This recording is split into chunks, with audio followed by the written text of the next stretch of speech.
Kaya ba ng generator na to na paandarin itong inverter welding machine na to? Tara, alamin natin sa video na to. Order nga pala nila Sir Mark Anthony Soldevilla and Manilyn Soldevilla from Marinduque. Itong dalawa na to mga kaibigan ha. Tetestingin natin para hindi tayo makapagpadala ng defective sa mga customers natin. Una muna nating tanong, paano nga ba to paandarin?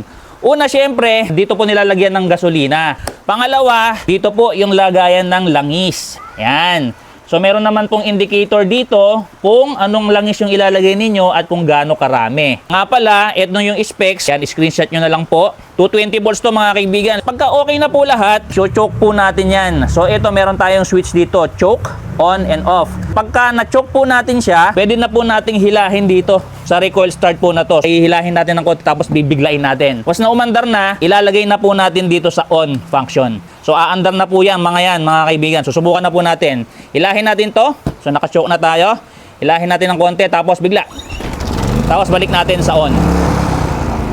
Yan. So, kung maririnig ninyo, yung sounds niya, napakahina, di ba?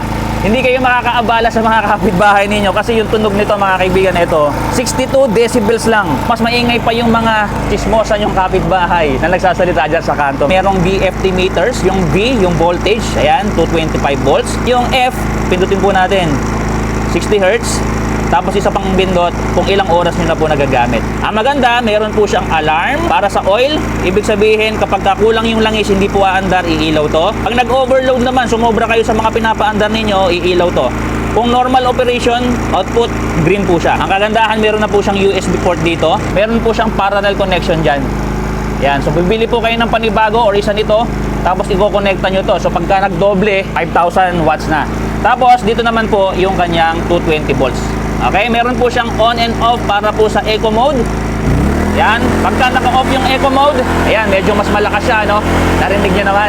Pero pagka i-off nyo or i-on nyo yung eco mode, mas tahimik siya.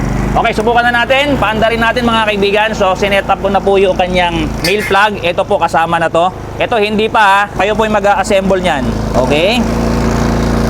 So, padadala po natin to pareho. Kaya, tetestingin po natin pareho para hindi tayo makapagpadala ng defective.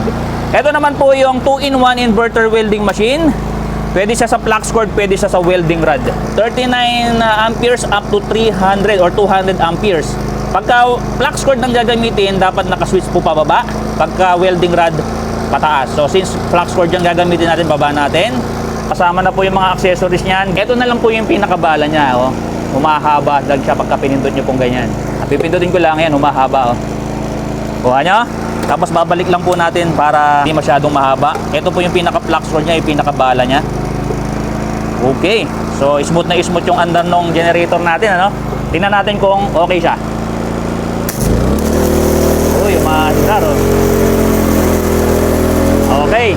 So, kung mapapansin niyo habang umaandar, pumupula yung overload niya. Pero hindi siya namamatay, ha.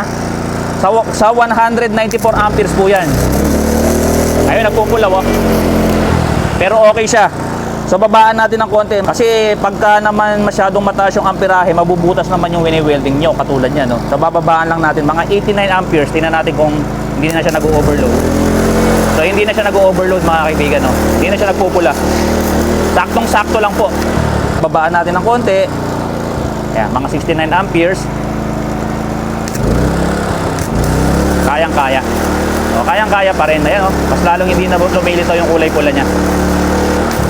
Okay, working po yung generator ng ating customer na sila Sir Mark Anthony Soldevilla at saka Ma'am Manilyn Soldevilla. Maraming salamat po sa pag-avail nito. Pala itong generator na to napakaganda. Magagamit po natin sa mga emergency cases, lalo na ngayon tag-ulan. Madalas po ang brownout niyan pagka tag-ulan, di ba? At siyempre kung halimbawa magka-camping kayo, sobrang gaan lang naman ito. Pwede niyong madala kahit saan. At kung mayroong mga may sakit na mga kamag-anak niyo sa bahay ninyo, naku, kailangan nyo po yan, mga electric fan, aircon, di ba? Ito nga pala, kaya na magpaandar ng aircon up to 1.5 HP. So, kung gusto nyo pong mag-avail, magpadala lang po kayo ng inyong mga information, name, complete address, and telephone number directly sa page natin para magkaroon ng ganito kagandang generator and inverter welding machine.